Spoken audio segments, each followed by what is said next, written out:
welcome to another episode of the Full Send Podcast. Before we get into it, if you guys have not downloaded the PrizePicks app, you got to download it right now. I've been telling you guys for a while, you could choose players on PrizePicks. You still can, but now you can choose teams. This is an absolute game changer on the PrizePicks app. Also, they have an entire other section that you can do picks with crypto, politics, and entertainment. Also, guys, with code NELK, if you put in just $5, you're gonna get $50 for free. If you're a first-time user, take advantage of code NELK.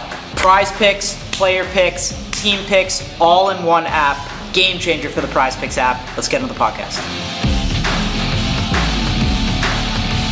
All right, guys, we have a very, very interesting episode today. Our friend Owen Hanson here on the pod. One of the craziest stories I've ever heard. If you guys haven't seen the documentary Cocaine Quarterback, you got to check it out. But dude, welcome to the Full Send Podcast. We're happy to have you listen to some crazy. I feel like we're gonna get along really well too. I feel like we have a lot in common. Yeah, I think we do. A little bit. Besides like the drugs and gambling and pretty girls. I don't know. Right? You guys don't like pretty girls? No, we do. Hong Kong, I heard. We were just talking about Hong Kong's in Tijuana. Yeah. Famous spot. How many times have you been there? Dude, I can't say that on the air, but listen, they know me by a first name basis. How's that? Really? Yeah, they called me Don Owen. Damn. That's crazy. Yeah, your story's insane. When was the first time that you smuggled drugs into the country? Yeah, you're supposed to smuggle them into other countries, and right. I ended up going down to Tijuana for the first time ever to get on some performance enhancing drugs. And I remember I just got cut from the volleyball team, and my coach told me, "Hey, you got to work on your vertical jump and your arm strength." And I said, "All right, I'm going to get on some steroids." And I literally went down to the Pharmacia. And the pharmacies in Mexico are great, right? Aren't they? You can get everything. Everything. You can get Xanax. You can get Adderall. Everything. You can get steroids. And I went in there. I didn't know much about like what drugs were. Whenever I go to the pharmacy with Steiny, he knows the difference between every single fucking pill. He's like, no, this one will make you like no anxiety, but a little more relaxed. Yeah. This one will like tingle your elbows. Somas. Yeah. You a big Soma guy? Was that the muscle relaxers? Yeah. Yeah. Well, those are Valiums. Yeah. Right? Used to pop those like Tic Tacs. Yeah. But I literally went down there with this list. I got this list from this bodybuilder at Gold's Gym, and he said, "Get this, this, and this." And I went down there and I showed the lady the list. I was like trying to speak Spanish to her, and I said, "Me llamo Owen, necesito steroids." And she's looking at me and she's like, "I speak English." I'm like, "Okay, well let's get to this." And I literally told her what I needed, and she put everything in front of me. And I was like, "Okay." She put in like 3 vials of Stanozol, which is a Winstrol, and then she put testosterone, Sustanon 250, and she put Anavar pills, and I'm like, holy shit, what am I going to do with all these? And then she gave me a sandwich bag, and I took the sandwich bag, and I'm dumping all these pills in, and I'm taking these vials of testosterone, and I'm putting it in the sandwich bag, and I'm like, fuck, how am I going to get this shit back, right? I'm fucking freaking out. And she gives me this medical tape, and I go in the bathroom, and I'm wrapping it all in this sandwich bag, right? So I got like fucking 400 tabs of steroids and 3 vials of testosterone. And I'm literally creating this banana, and I'm taping it up with medical tape. And I drop my drawers. I'm in the bathroom. And guys, I put it not in the hole, in the crack. And I fucking pulled up my fucking these spandex, right? And I go to my boy, and he's like, "Dude, where did you put all the steroids?" I said, "Fucking, if you don't see them, we're good." And literally, I walked over to the Tijuana border where the United States meets, and I waited in line for like 2 hours, dude, just waiting in the customs line to get back. Were you standing with the banana? Or dude, I had the banana just in the crack, not the fucking hole, fellas. Were you standing or sitting? Because I feel like you didn't do that tape job. Your boy did that tape job. You taped it, or you just clenched? Clenched the whole time. I'm holding it. Dude, that's way terrifying. Just imagine a hot dog just holding it. And I was like, fuck, man, this thing's uncomfortable. And my buddy's like, "Dude, you're sweating." I was a nervous wreck. And he's like, "Dude, you just be calm." And I get to the line, man. I come from a good father. My dad made me 6 p.m. curfew for my whole life. So I've never lied. I've never stole. I've never done anything illegal. And I get to the line, and the U.S. Customs officer looks at my passport. He goes, "Mr. Hanson, are you bringing anything back?" And for the first time ever, I lied. I said, "No, officer. I was just at Papa's and Beer with my friend." I didn't tell him about Hong Kong. I said, I was just popping some beer with my friend. He goes, welcome back to America. And as soon as he said that, I literally, to this day, I get goosebumps. I crossed the border and I just literally smuggled $500 worth of performance enhancing steroids underneath my balls, right? And for the rest of my life, I chased that rush, man. Eventually working for the cartel, smuggling tons of cocaine into Australia, Italy, Canada. And that's where it all began, right there. So once you get back in, you go back to school. And then what happens? I go back to school. I start taking the steroids. I blow up. Get jacked. 240 pounds. Yeah. 6% body fat. And I walk on to the USC football team. 50 guys show up to the tryout. All Americans, college, JC All-Americans. And I'm a volleyball player. And I'm fucking jacked.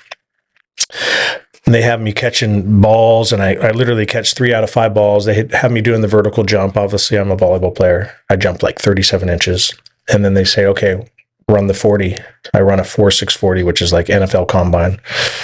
And then they're like, all right, last group, we're going to go do the bench press. And no one knows I'm on steroids, but I go in there and I literally do 26 reps of 225, which is huge. Yeah. That's crazy. Yeah. And I'm bouncing these plates off my chest, and people are like, holy shit, who is this guy? Coach Carroll's looking at me like, who the fuck is this And was guy? no one else on gear at that time? No one even knew. You know, at the time, no one knew.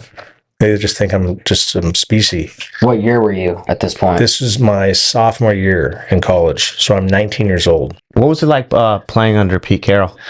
Man, he's a legend. You know, he's that guy that you go to practice. I tell people, you go to practice because of Pete Carroll. You literally don't know what he's going to bring to the table. Like, he would bring Snoop Dogg in. Like, one day I remember, I'll never forget it.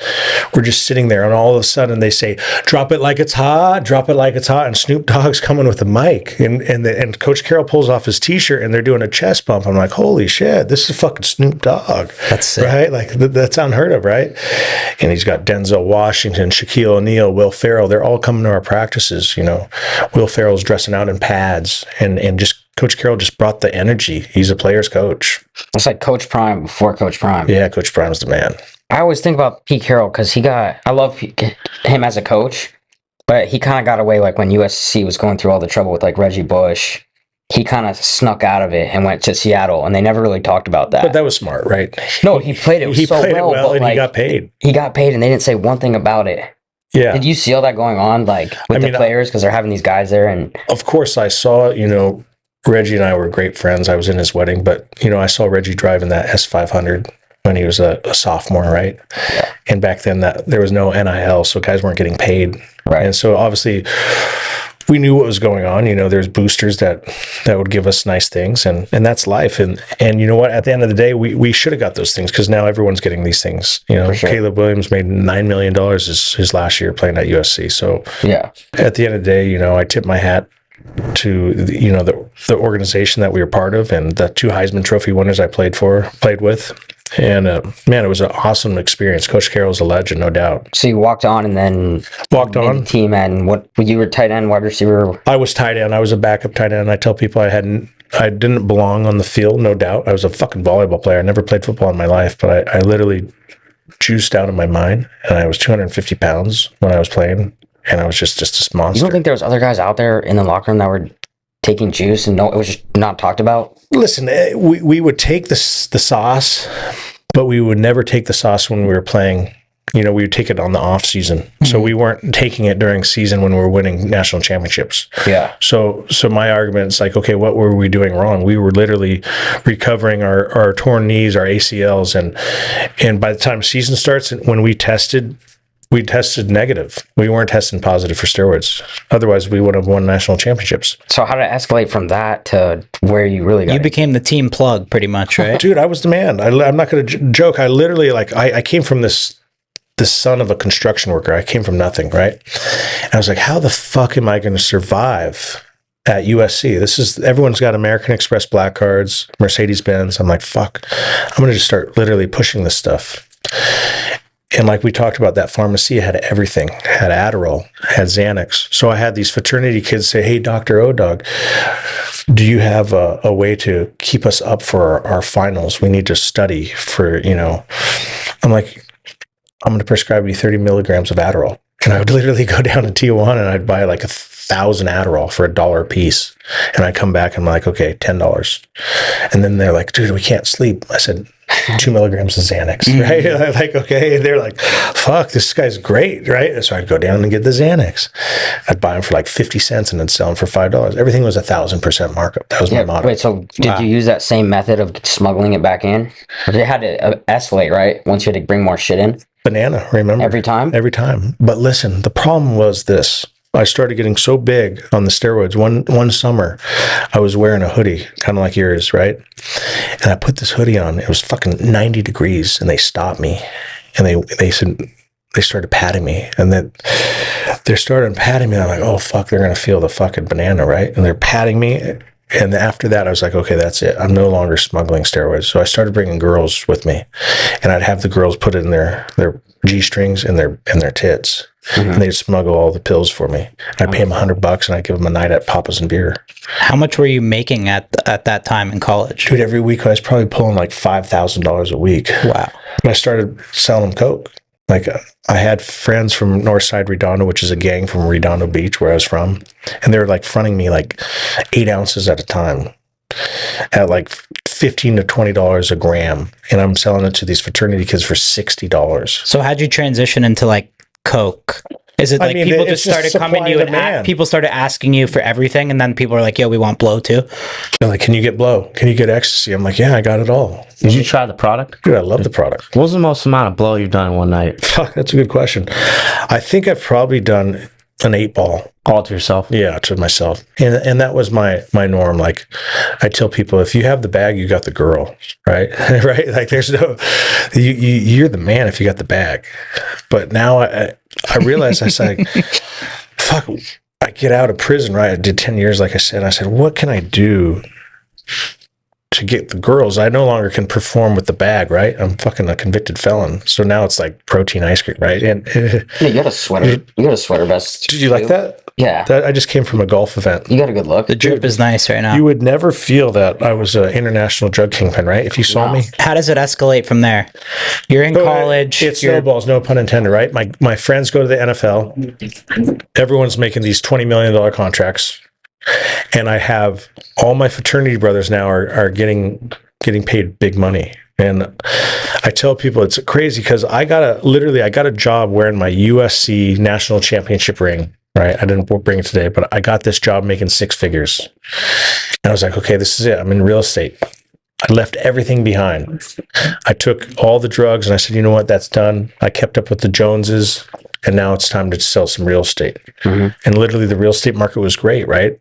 In 2007, the recession hits. And I start scrambling. I'm like, fuck, what am I going to do? I lost my job. And I literally get into international bookmaking, which is a bookie. And this is before it became legal. So I become a bookie for all my friends that are playing in the NFL, all my fraternity brothers that are now making $1 million a year. And it snowballs, no pun intended. I start booking bets for one of the biggest cartels in the world. I'm not going to say it because if I said it, I'd probably be dead. And I start booking bets for the lieutenant of this cartel. The guy's losing $250,000 a week, and every week he's bringing duffel bags. How much cash did you have at that time to be able to be the bookie for like rich guys like that? So at the time, I was probably worth maybe $2 million, and I was 23 years old. Wow. Which is, I'm just taking bets, and I'm just hoping they lose, right? Because if they crack me, I'm fucked. Yeah. But I'm taking a risk. I'm gambling. You guys probably know gambling. You win and you lose. I'm just hoping these guys keep losing. Yeah. Right? What was the cartel lieutenant firing on? You wouldn't believe it. Fucking soccer. Well, that's what I was going to say. Yeah, soccer. And they love the Raiders over there. I don't know what it is. The fucking cartel loves the Raiders. And what happened was, he lost 251 week. The second week he lost 260. The third week 240. It averaged out to minus 750,000 in 3 weeks. On the week 4, he finally cracked me. He hit a 5-team parlay, and he had a 5-team parlay, and I was hoping he hit because I wanted to show him like, hey, I want to pay you, right? Yeah. As a bookie, you want to pay your customers. You never think about how the bookie sweats, right? Yeah. Oh, well, I was gonna say, were you surprised he didn't stick you at all? Dude, I didn't showed up to pay every time. Like that's pretty. You gotta respect that. That's an honorable dude, Cartel. when you don't know he's Cartel, right? I'm thinking he's some whale. In week 4, he finally is about to hit. I call his agent, which is a sub bookie. I go, dude, this guy's gonna hit for $260,000. I said, get over here right now. I got his duffel bag. I want to prepare the money. I said at 8 a.m. on Monday morning. I said, I need you guys. Drop it off. He's like, why am I going to do that? I said, if you drop it off at 8 a.m., the guy's going to know we're the real deal. Yeah. That was the biggest mistake of my life. He dropped it off at 8 a.m. He hit for $260,000, a 5-team parlay. He had the Raiders. They covered. At 8 a.m. on Monday, we paid him. Guys, it just snowballed from here, no pun intended. Literally, this guy gave his bookie, his sub bookie, an encrypted phone. And they brought it to me the next day on Tuesday. And the sub agent says, hey, this is from my client that's been losing all this money. He likes the way you do business. So I get this encrypted phone. It's a BlackBerry. You guys probably don't know what a BlackBerry is. No, we had BlackBerries. You had BlackBerries? Okay. BBM and shit. Okay, BBM. Yeah. Those were the days. Yeah. Snake was on there. So I get this fucking BlackBerry, right? I'm like, okay, what am I supposed to do? He's like, it has no microphone. It has no camera. It has no GPS. He says there's 3 passwords to get in. And I'm literally like he gives me this paper. I'm typing in the passwords. And finally on the 3rd password, it says Wedo, which means white boy in Spanish. I like the way you do business. I'm like, okay, great. Anything you need, right? Like this is a whale. Yeah. Like, you don't get this very often. And I don't know what he does. Especially Remember one that loses. Yeah, right? That's paying, right? Yeah. That's unheard of in this business. I said, anything you need. And at this point, I'm just going to call him Hefe, right? I said, Mr. Hefe, anything you need, I got you. And he says, I like the way you do business. I know you're a bookie. I said, I know bookies have cash in the United States. I'm like, okay, yeah, whatever you need, right? I'm trying to treat this guy like a whale, VIP customer. He says, I would like you to drop off $100,000 for me in San Diego. He says, if you drop off $100,000, I'm going to pay you 10% the next day. I'm like, fuck, this is a no-brainer, right? I went to USC. This is 10% in a day. You guys would do that, right? Mm-hmm. Right? I drop off $100,000 at a stash house. A stash house is where they keep the drugs or the money, right? I drop off the $100,000. He goes, great work. Where do you want the $110,000? 10%. So I literally had $110,000 wired to my office in Costa Rica, where I run the sports betting. And this thing snowballs. He goes, okay, do 100,000 North Carolina, 100,000 in Florida. I'm just dropping off cash. Literally, guys, I have cash throughout the United States because I'm a bookie. I'm getting paid 10% a day, like just to drop off cash. This is a no-brainer. That's do the math, 300% a month. Like, who does that? That's crazy. Right? Alright guys, I want to tell you about the MoonPay app really quick. Anything that I'm doing in the crypto space, I'm using MoonPay. I'm always looking to get more crypto, but not just me, investment funds, government, everybody is buying crypto right now. One of the coolest new platforms in the Solana ecosystem is Rhythm, who's actually a partner with MoonPay too. Rhythm makes it easier to discover and trade new, popular, and viral meme coins with insane tech that identifies trends fast and early. It's a pretty cool new way to learn and trade, and you can use all payment providers like Apple Pay, Venmo, and PayPal all on the MoonPay app. So if you guys are into crypto or you're looking to get into crypto, I'd recommend the MoonPay app. It's like your passport to the entire crypto ecosystem, and they are making some crazy plays in the crypto space. Also, every week we give away 1,000 in crypto on our Instagram story. All you got to do is download the MoonPay app and DM us your MoonPay wallet address. If you want to get into crypto or you want a shot at winning 1,000 in crypto every single Monday, DM us your crypto wallet address. Let's get back into the pod. How were the stash houses when you would personally drop it off? Personally, no. I had people that work for me, but they're like, dude, do you know who was over there? I'm like, what do you mean? I'm like, dude, these are some serious people, right? Like, I don't want to know. Yeah.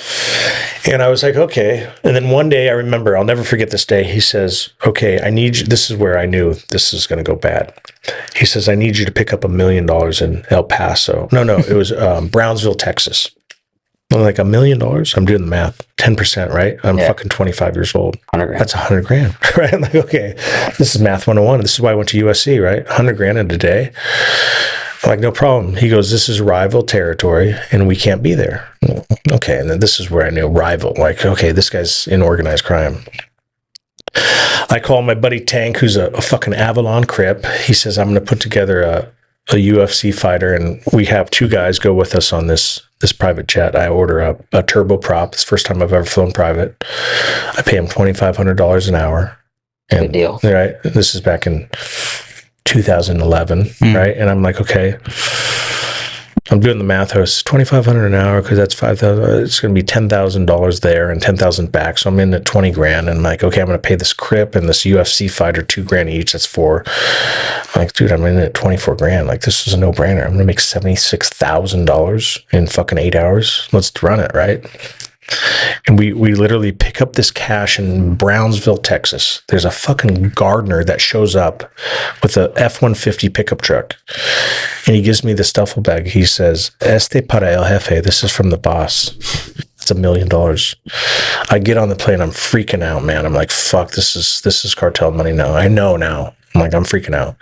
I told the pilot, let's get the fuck out of here. We land in Torrance Airport. It's a private airport. And I tell El Jefe on the encrypted phone, hey, I'm in Torrance. Where do you want me to drop it? He says, take your $100,000 commission and drop off $900,000 in Riverside, California. I drop off the 900, collect my 100. I pay everyone out. I'm profiting $76,000. I'm like, okay, this is fucking fun, man.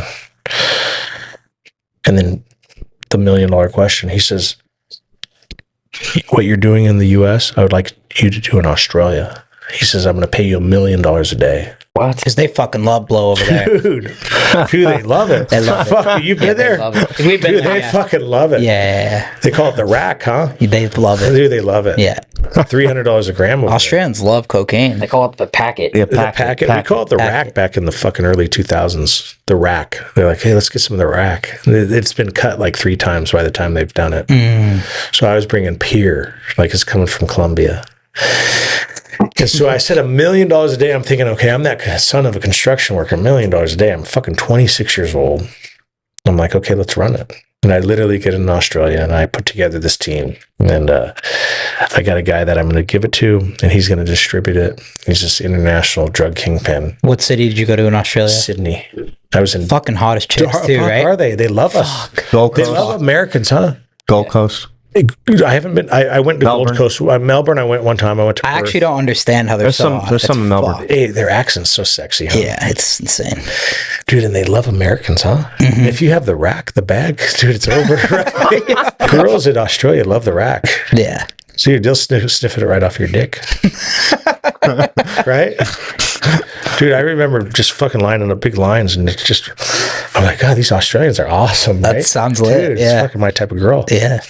So I literally would get to Australia, and I'm like, fuck, how am I going to distribute this? And I had to use my network from USC, and I literally went and found this baseball player that told me his dad, no, not his dad, his brother was in the weed business. I said, okay, weed, perfect.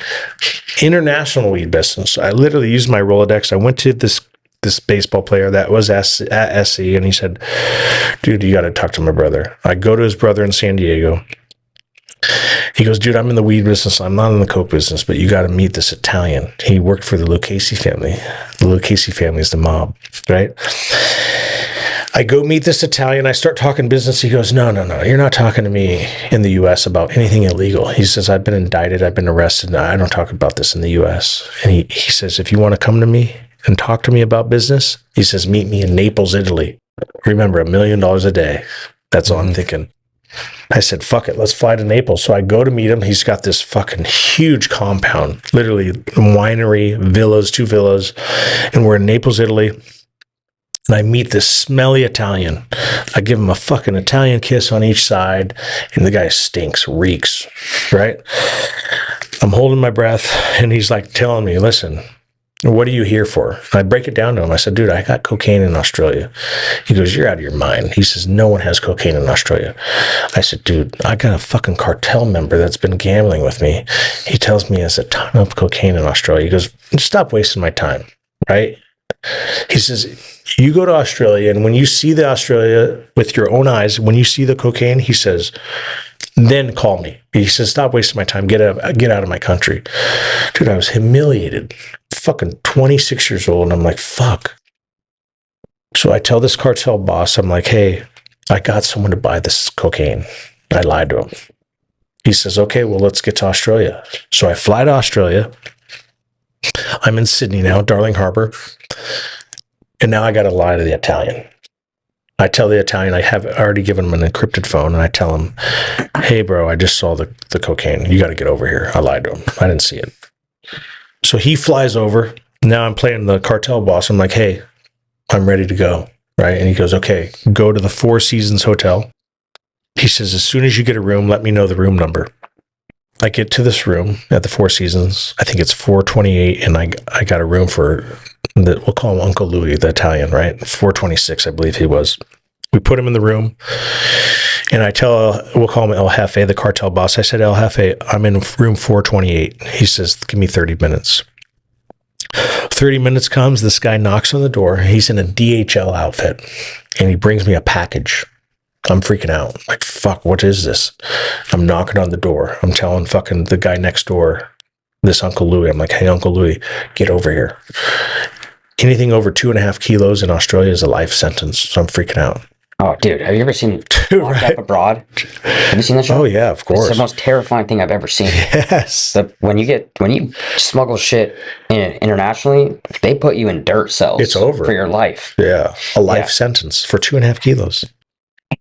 In the U.S., you do like 2 years on 2.5 kilos. So I'm telling Uncle Louis, get the fuck over here. I got this package. He comes over. We literally cut this package open, and there's 10 kilos of cocaine. I'm like, holy shit. He didn't believe me. He's like, Do you sample it or not? Hang on. Uncle Louis cuts it open with a fucking knife. It's just like the movies. And he goes, holy shit, nephew. He says, you weren't lying. He says, this is pure cocaine. He says, this must have came from Colombia or Peru. 30 minutes later, he comes back with $1 million in cash for me. He gives me a suitcase, $1 million. He had a suitcase for himself, 500,000. So he made 500,000, 50 grand a kilo. I made 100 grand a kilo. El Jefe had a deal with me. Anything I made was half. So I made $500,000 on the test run. 2 hours of work, right? That's crazy. The fucking Italian goes, okay. My people are asking, when can you get me more? I'm on the encrypted phone. I said, El Jefe, when can we get more? He goes, tomorrow we're going to have 20 kilos dropped off. 20 kilos gets dropped off. $2 million dropped off within 20 minutes. Wednesday, Thursday, Friday, 20 kilos. Take Saturdays and Sundays off. Monday, Tuesday, Wednesday, Thursday, Friday. We're getting $1 million each profit. I'm making $1 million a day. What are you Your doing with all that? First cash. Yeah, what are you doing with the cash at the time? I'm going back to my fucking apartment in Darling Harbour. We're literally sitting in this And that's near apartment. Sydney? Yeah. Sydney, it's off of George Street. George and Kent. And I'm literally in this studio apartment, probably is the size of this hotel room. I'm like, fuck, what am I going to do? Right? I'm literally sitting on this bed. I start putting the money in the dishwasher, the cabinets, the microwave, the attic. I'm freaking out. I'm like, fuck. I'm sitting on like $10 million. I'm like, fuck, what am I going to do? So when did the paranoia start to kick in there? So I literally am doing this fucking blow and fucking Xanax and wine. I'm like, okay. I'm telling El Jefe, okay, I've got 10 million now, large. You try to get out? I'm like, hey, when are your guys going to pick it up? Oh. Right? That's what I'm asking. He says, Wedo, remember, you're making $1 million a day. That's your job. I'm like, fuck, what do you mean it's my job? Like, how am I going to fucking get it out of this country? I've never been to Australia. He's like, that's what I hired you for. So now I got to figure out a way to launder the money from Australia to the US. I'm like, fuck, I'm paranoid now. When you got to that 10 million, was that where you could be like, okay, I'm done with this? No. I had a ton of cocaine to move for him. A ton of cocaine, for you guys that don't know, was 1,000 kilos. I've only moved maybe, close to 300-400 kilos for him. Oh, shit. Yeah, so I'm literally panicking now. What's the most intense situation you had to navigate personally? Would you say that was? Eventually, I started laundering this money, and I had a gambler, a guy that was a blackjack player. He lost. He basically came. He says, "I'm going to do it for 25%." This is how he did it. He says, "I'm going to come to the casino in Australia. I'm a whale from Vegas. I'm going to play blackjack, and I'm going to tell him, hey, I'm not feeling it." Okay. I said, "What are you going to charge me for that?" He goes, "I'm going to charge you 25% commission, whatever I launder." I'm like, "Okay, bet." I shake his hand. He comes to the Sydney. I give him $1.5 million in a suitcase, and he starts gambling on the blackjack table in Sydney, Australia. He tells the blackjack dealer, hey, I'm not feeling it. And literally, he's already a high roller. So they already said, okay, Mr. Cipriani, what do you want to do? They're like, give me a check. So he gives him a check for $1.5 million. So now he takes that check of $1.5 million and he flies back to Las Vegas where he's this high roller. He goes to Vegas. The red carpet's out. I said, how do you want this check? He's like, give me cash, give me chips. Within 24 hours, this guy gave me $1.5 million minus his 25% commission. I'm like, okay, this fucking guy's the man. He wired it to you? He gave it to me in cash. Were you in the U.S.? I was in Australia. Oh, he had people, he dropped it off to my wife at the time and my dad. Oh, okay. Yeah. He says, let's do it again, $2.5 million. I give him a suitcase of $2.5 million, and now this gambler, loses the money. This gambler loses the cartel's money. Like, fuck. Now I'm scrambling. And you asked what this craziest thing that happened. When he lost the $2.5 million, one of my other workers had a bag of $700,000. The guy that lost the $2.5 million was so nervous that I was going to have a hit put on him. He called the police and said, hey, there's this guy that has a gun. And it was one of my runners. My runners got picked off with $700,000. So in one day, I lost $2.5 million and $700,000, $3.2 million of the cartel's money. Fuck, what am I going to do? I panic. I got to go tell the cartel. Literally, I can't tell them on an encrypted phone that I lost this money. So I tell them, hey, I need to meet you in person. I go back to that Tijuana bridge. I cross that fucking bridge. Fuck, how nervous were you going into that meeting? Did you go solo? 3 Xanax, 2 caps of GHB, and a fucking big gagger of cocaine. Oh my God. Yo, that's the new word, a big gagger. Dude, I did a big gagger. That's the new word. Dude, if I'm gonna die, fucking gagger. Dude, a gagger, mate. If I'm gonna die and fucking not sober, feeling good, right? Like, fucking take me. Like, get over there. He says 1 o'clock. My sicarios. For you guys don't know, a sicario is a Mexican hitman. They're like security. He says my sicarios are gonna pick you up at 1 p.m. at McDonald's in Tijuana. I crossed that bridge. I'm fucking at Tijuana at 12:55 on this encrypted phone. I'm like, I'm here, El Jefe. Literally, this fucking Suburban pulls up, bulletproof windows, rolls down the window, and he goes, Wedo, get in the car. I'm like, okay, this is the guy. I get in the car. I notice the driver has a handgun. I look behind me, and 2 of the Sicarios have AK-47s. I'm like, oh, fuck. This is serious. I'm like, all I'm thinking, guys, is like, okay, these guys are going to fucking shoot me and bury me in the desert in Mexico. That's all I'm thinking. We take this bulletproof vehicle down to Rosarito, which you guys have been to on that toll road. 2 more bulletproof vehicles come. One was a Hummer and one was another Suburban. And we're literally 3 cars going down to this town called Puerto Nuevo. It's a lobster town. And I get into this lobster town in this big restaurant. It's called Puerto Nuevo No. 1. It's the most popular restaurant in that part of the town. It's shut down. I'm like, holy shit, why is this place shut down? This Kingpin, this cartel boss, who I'll never mention on the air, but he's sitting there with 6 Sicarios. He's got the whole restaurant shut down. There's 1 lady making tortillas and there's 1 waiter. I'm like, holy shit, like, how did this guy pull this off? And then I get there, they got a seat for me, and they got the 2 guys with the AK-47 sitting behind me. I'm like, God damn. And I'm like, fuck, I tell him the truth. I said, dude, the guy laundered $1.5 million, this gambler. He did it successfully, and then he lost the 2.5. The same day, he lost $700 from my runner. He goes, Wedo. He goes, I know. It's already been in the newspaper in Australia. He's been doing his homework. Oh, yeah. It's all over, right? I'm like, fuck, he knows. He goes, but Wedo, there's good news and there's bad news. He says, the good news is you're going to be alive. But the bad news, if you don't pay me back, I'm going to kill you. And he's telling me this in Spanish. He goes, you don't owe me $3.2 million anymore. He goes, you owe me $4 million, and now you work for the cartel. I'm like, holy shit, dude. Like, I'm fucking this kid from USC with a fucking comb over, right? Like, I'm freaking out. Why do you think you decided? Because you probably could have tried to run it out because you're expecting to die when you go tell this guy that. What do you think made you decide I'm going to go face this dude and tell him? Good question. Would you like to look over your shoulder the rest of your fucking life? Like, how much paranoia is that, right? I'm like, if I'm going to die, I'm going to go today and I'm going to get killed today. That was my mindset. Yeah. I'm going to go into this meeting, and if he's going to kill me, at least I know I'm getting killed. Yeah. And when he told me I owed him 4 million. I was like, fuck, I'm alive, right? Like that's all I could think about.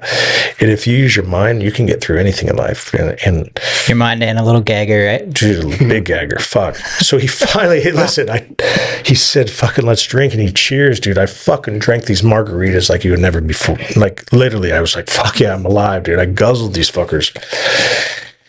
And he says, you're going to take 2 years off. He says, that fucking rat that told on you, he's hot. He was talking about the gambler that lost the money. He goes, I feel that guy's doing something. He goes, I want you to run your sports book like you've always ran it, like a business. He goes, no more drugs, no more money laundering for the cartel. He says, after 2 years, you're going to come back and you're going to pay back the 4 million.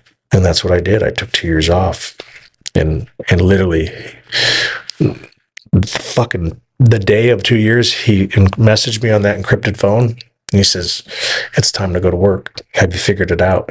Did you have the money?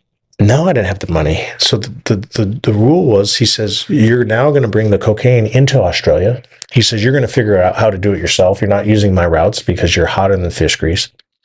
He says, I don't care how you do it, but I'm going to give you the cocaine in the United States, and you have to bring it into Australia, and you're going to sell my cocaine over there to pay me back. And that's what I did. I got creative, fellas. I literally. What about when the feds come into play? Well, wait, what'd you do to smuggle it in? Dude, I had to get creative. I literally broke down the cocaine into wine. So what I did is I took 10 kilos of cocaine, I put it in a bathtub, and I took Everclear, 150% Everclear. It's like the strongest alcohol there is. And I'm in this bathtub with this oar. You know, oars for like a stand-up paddleboard. Yeah. And I took 10 kilos, put it in the bathtub with this Everclear, and I'm breaking down this cocaine into liquid. Now I have these Napa Valley wine bottles. I emptied out all these bottles of wine, and I put all this liquid cocaine in the Napa Valley wine bottles. I packaged it up perfectly. I wiped down the alcohol. I put the cork in, put the candle, melted it so it looked like a wine bottle. And I had one of my runners for the sports book ship it from Napa Valley into Australia. Wow. So I landed 2 cases of wine, right? I had a chemist in Australia take the wine, and that's liquid cocaine, and they broke it down and put it back into the kilo form. And this is how I started to pay the cartel back. Eventually, I said I had to find another route, and I started bringing the cocaine into chocolate. So I had pallets of chocolate, and I put it between the chocolate bars, and I would ship it through a candy company. And eventually, after a year, I paid the cartel back $4 million. And they asked me the $1 million question. They said, Wedo, what do you want to do? You've paid us back. What would you guys do? $1 million a day. I'm fucking go make some money for myself now, right? I literally start making money for myself, buying homes all over the world, cars.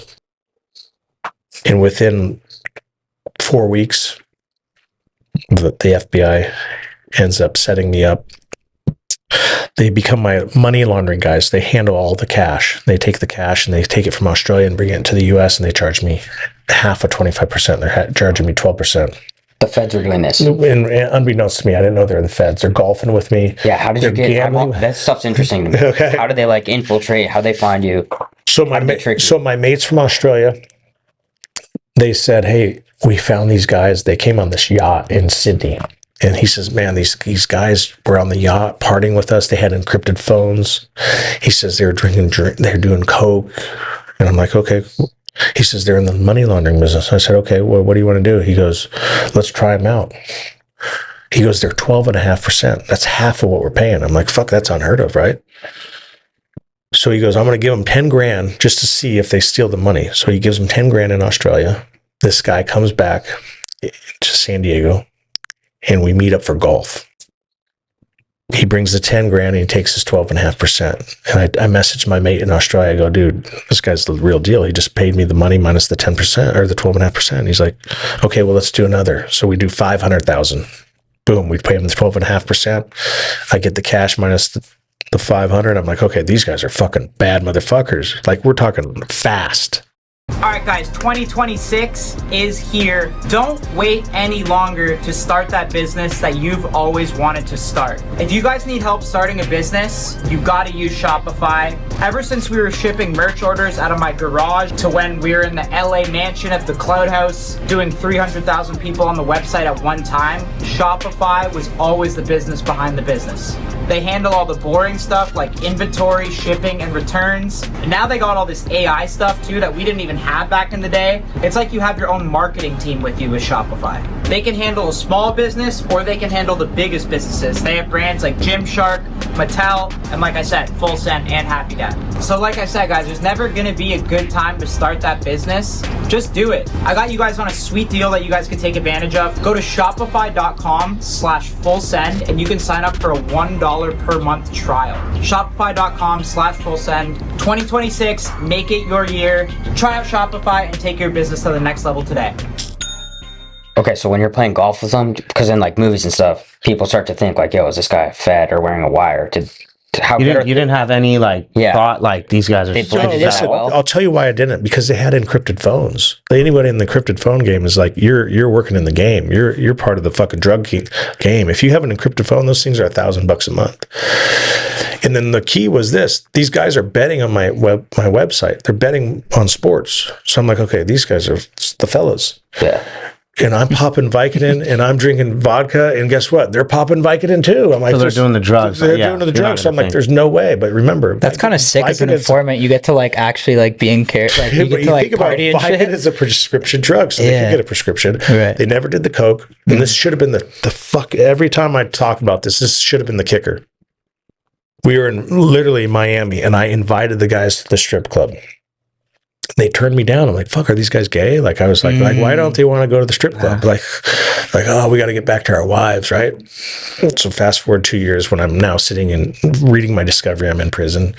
My lawyer's telling me the reason they didn't go to the strip club is because they're wearing wires. And what happens at a strip club? You pat A it down. girl takes you, Yeah. takes Or your she clothes takes off, it right? off too. Pat you down. Yeah. It's because they had wires on. So they never want to be exposed. So fast forward, I'm literally gambling with these guys. They're laundering millions of dollars from me. Were you like, dude, Phil, how the fuck could you do this to me? We played golf together for the past 2 years. Dude, literally. So literally, we set up another golf match at 7:10 a.m. at September 9th, 2015. I'll never forget the day. And I'm supposed to handle this transaction of $500,000. And dude, I'm fired up. I'm gambling with these guys. They're betting on my sports book. They're fucking the boys, right? I leave my Beverly Hills house and I'm fucking going 100 miles per hour in the carpool. It's just me and like no one's stopping me. I'm like, okay, something's going on, right? I get to the country club. It's in Carlsbad, San Diego. And I get there and there's no one in the parking lot. I'm like, fuck, why is this is like $500 a round. Why is there nobody here? And I get out of my car and my caddy shows up and my caddy's just shaking, dude, like a leaf. He's like, Mr. Hanson, welcome. They're like, what the fuck's the matter with this guy, right? I'm like, where is everyone? I give him my golf bag and he's like shaking. I'm like, dude, everything okay, man? Why is there nobody here? He's like, I don't know, Mr. Hanson. I'm like, okay, this is fucking weird, right? And I literally go to my passenger side where I have this Louis Vuitton bag where I keep like 50 grand and 3 encrypted phones. And I go grab that fucking bag and I turn it around and 15 agents come out of the bushes, FBI helicopter in the sky. I'm like, oh, fuck. Oh, Dude, that's how my life ended. And everyone's like, dude, are you scared? The cartel, fuck, what are you going to do? And I'm like, dude, I'm not going to lie, guys. The first time in my life I felt relieved. It was finally over. Like, I'm done with fucking the cartel. I'm done taking bets. I'm done doing fucking rack and rails and fucking hookers. You know, it's over, right?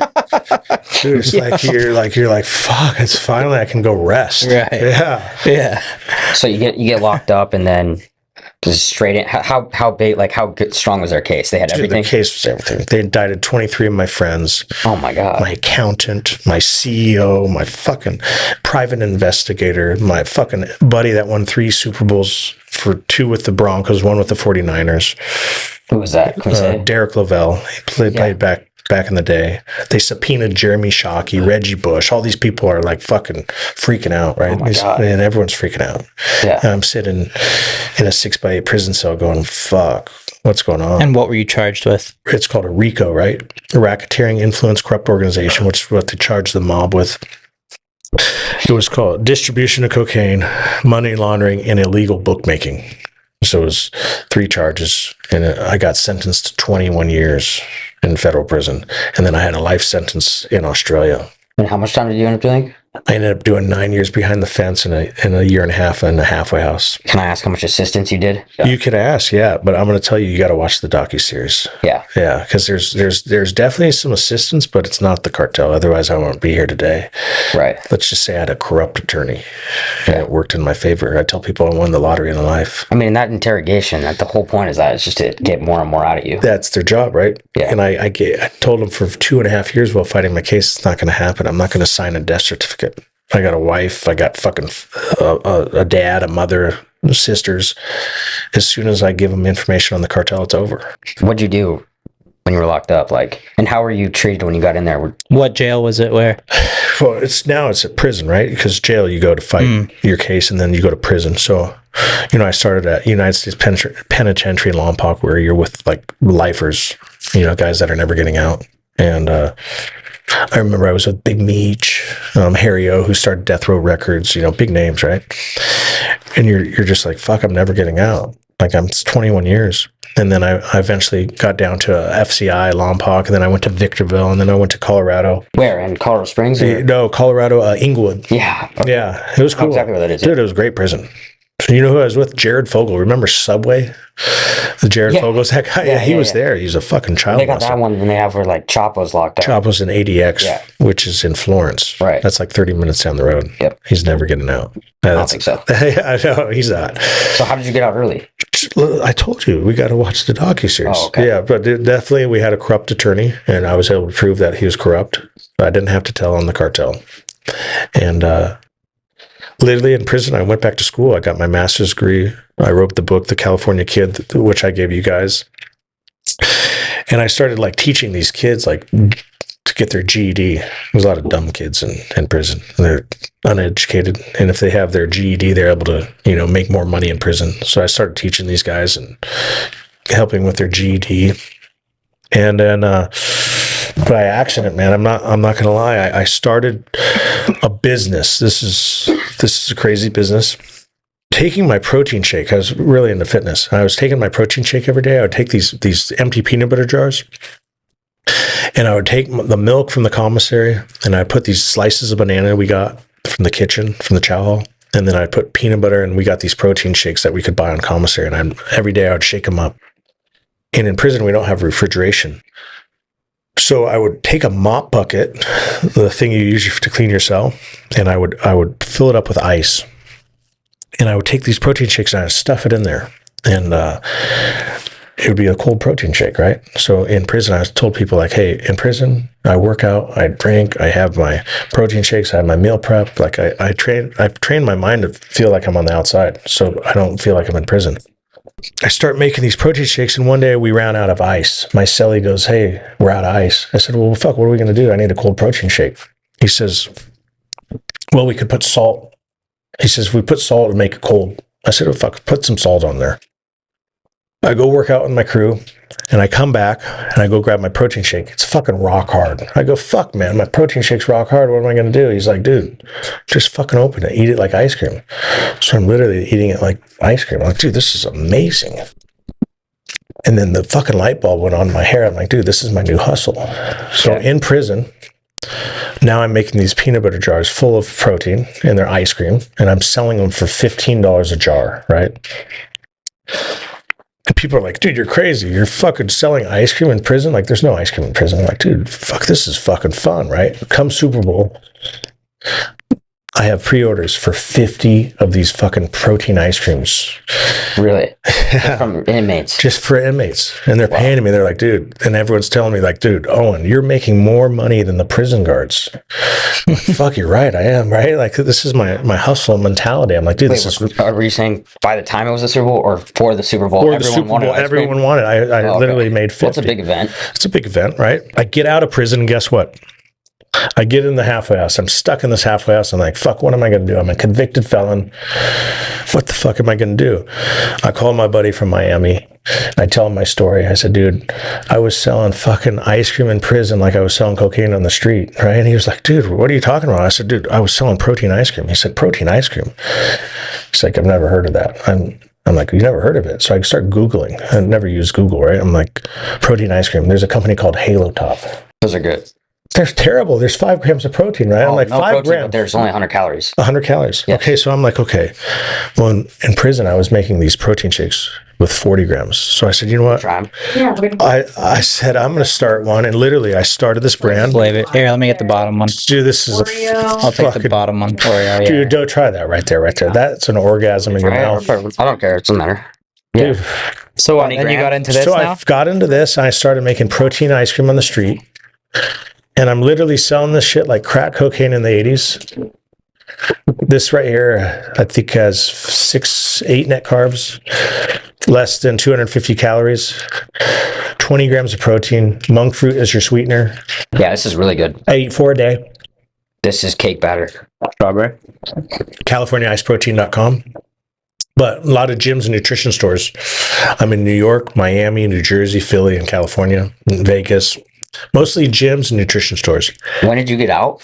June 26th. So 4.5 months ago. What's the hardest part about you rebuilding your life after a story like yours? Going from making $1 million a day to making $100 a day. Right? Making $1 profit on an ice cream bar when I used to make, $50,000 on a kilo of cocaine. At least it's clean money. It's clean money. It's from going, putting bad things on the streets to now putting healthy things, like from putting bad things on the streets to now healthy treats. Yeah, this is really good. This is like healthy. Like there's monk fruit, but not sugar. It's protein. Yeah. It's fire. I like it. I tell people, I'm like, dude, if I can just sell this, this is going to be like my new hustle. And like when I land a pallet of ice cream into New York, it feels like landing a pallet of cocaine into Australia because it's the same rush. You're like, holy shit, it made it, right? That's how I think now. Like, I don't care about the illegal drugs. If you got the protein ice cream, do you get the girls now, or Dude, that's Or the it's new not- thing. Like, think about it. I used to, if you had the bag, not quite the same, right? if you had the bag, Yeah, right, okay, you're yeah. the man. But I'm telling you, chicks love. Look at the girl that just this. came out and brought this. Yeah. Dude, like, these are the girls that I want eating it. Like, fucking lean, ripped, not the OnlyFan girl. I want the healthy girl. That's my new life. Shiny. What was the craziest thing that happened in jail? Dude, I saw the Mexican mafia put a hit on a dude that owed $3,000 for drugs, and they fucking killed him right in front of my cell. They stabbed him to death. I was like, oh my God. I was like, what am I doing here?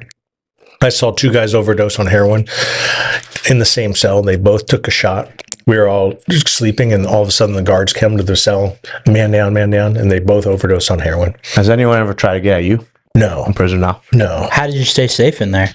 In prison, you run with your race. So I can't run with the cartel because I'm white, right? But there's the Mexicans, which are like the cartel guys, which are called paisas in prison. And then there's the Sureños, which are like the Mexican gang. But did the cartel help you out and say like, "Yo, don't touch this guy"? They blast me. Yeah. Like when I was in there, I had guys shaking my hand from the cartel I worked for, like giving me bags of coffee, giving me treats. Like, dude, you held your word. Like they were happy.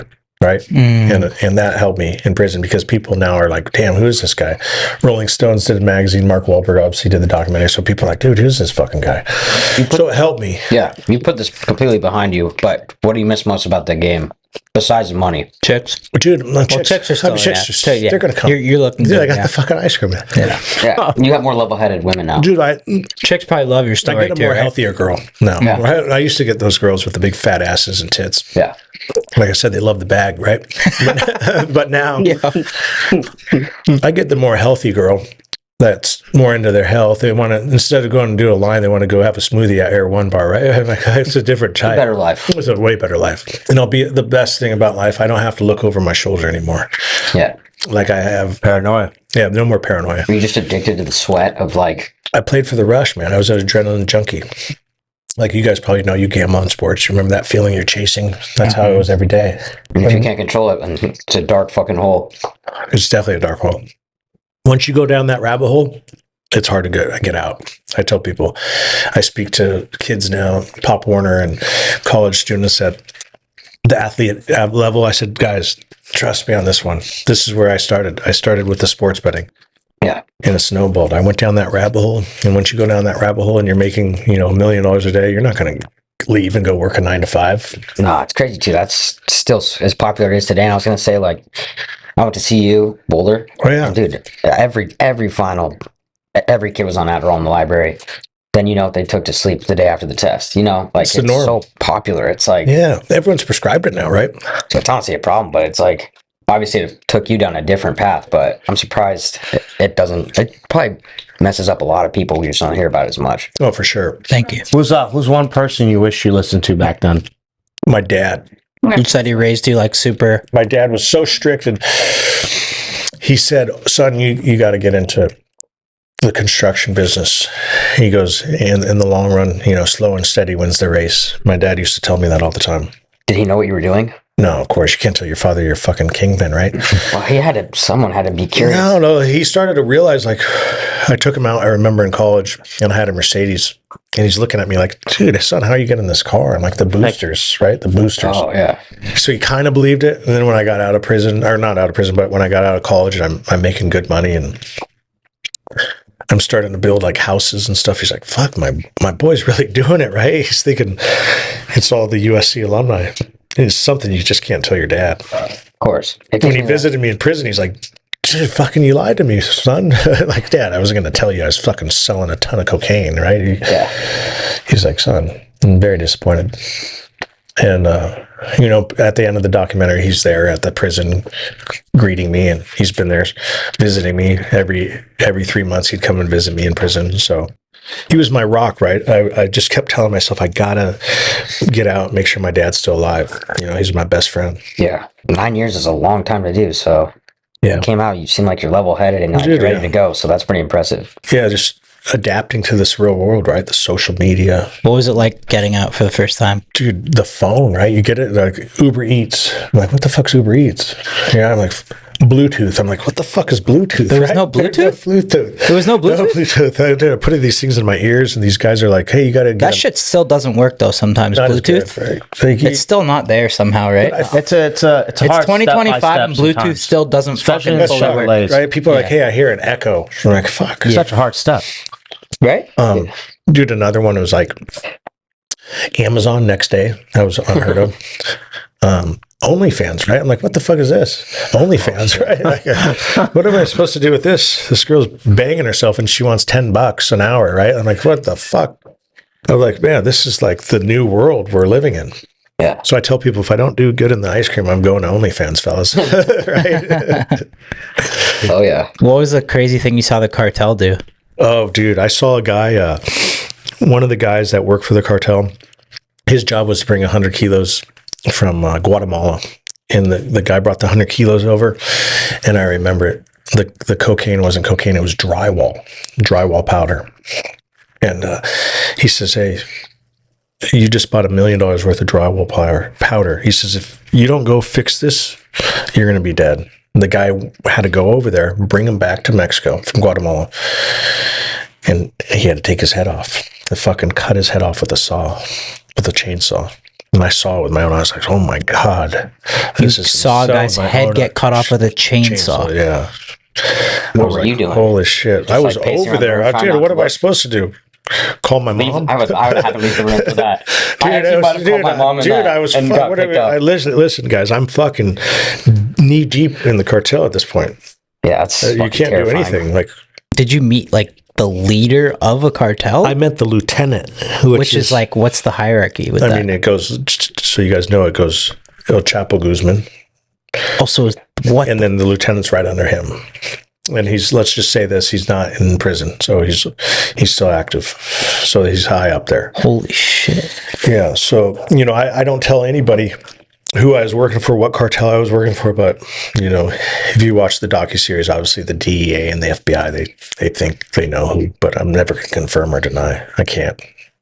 Otherwise, you guys and we won't be having Happy Dad anytime soon. No. Right? Like, No. It's not happening. Wow. How many people were working for the cartel, do you think? Oh, fuck, thousands. Yeah, I mean, just in Mexico, probably 5,000. And that's not even tip of the iceberg. You got the US, you got Europe, you got Australia. I was considered the signal caller, which is in football, the signal caller is the quarterback, right? That's why they call it cocaine quarterback. The signal caller is the guy that holds up the signs and calls the shots, calls the plays. So I was calling the plays from the United States. So that's why they say it's cocaine quarterback, signal caller for the cartel. You never had any like contact with El Chapo though, or Not direct. But I'm not going to say that's the cartel I was working for. But let's just let's just say that I was very close. That's a crazy story. So what do you want to achieve now that you're out, like the protein ice cream, but anything personally or? I want to help the kids, man, the youth, right? I speak now to law enforcement hires me to speak to them and talk about my journey, working for the cartel. My most favorite is going to speak to college athletes. I was at USC where I played, obviously 3 weeks ago, talked to the basketball team. Today I was in San Diego speaking to the baseball team, and just get the message out there. Like, it starts small. Like, you have someone in the sports gambling business that you get involved in this sports gambling, and guess what? It can just snowball. And eventually I was working for the cartel because I got involved in this gambling, and now gambling is legal in the United States, and student athletes are they're going to gamble, right? I'm a grown man. I'm not going to tell you not to gamble, but just be responsible, because if you don't be responsible, you're going to go down the path I went down. And that's something you guys don't want to face. And I tell these students, and they're literally listening to me talk, their jaws are dropped. They're like, holy shit, this really happened? And they come talk to me after. I'm like, dude, just trust me. Once you start gambling, it's that rush. You're going to keep chasing it. Tell them the chainsaw story. The chainsaw story, yeah. That's all I got to hear. I'm good now. Yeah, that's it. That's fucking insane. I'm sorry. That's crazy. But I've seen, like, the Sicario is, like, literally what you're describing. People forget this shit's real, too. Well, that's real. I got PTSD to this day. Just of prison, right? Like, you hear keys, because when the guards come every hour, they check your room to make sure you're alive at, like, from 10 p.m. till 6 in the morning. And they open up with the keys. So when you hear keys, I'm like, oh, fuck, the cops are coming. That's the PTSD is bad. Or when I hear, like, squeaks of the feet on the floor, like in a gym, you hear the squeaking. That's usually when people are, like, fighting. That's a riot going on. So if you hear, like, squeaking, you're like, oh, fuck, who's fighting? Just the little things like that. Probably going to stay with me for years, right? Well, it's an incredible story, and we wish you the best of luck. We got to get it on the link sometime, maybe. Yeah, we got to play. We got a full send golf channel, so we'll play. We'll get a nice match. We get some OnlyFans chicks out on the course, dude, but they're fine. They can be. Maybe we'll try to convert them. We'll feed them ice cream. We could give them ice cream. Yeah, we'll be like, get off OnlyFans, start eating ice cream. Yes, that's it. We do ice cream now, girls. Yeah, awesome. Yeah, Owen Hanson. Yeah, thanks for having me, guys. Amazing. Thank you, bro. Yeah, thank you. There we go.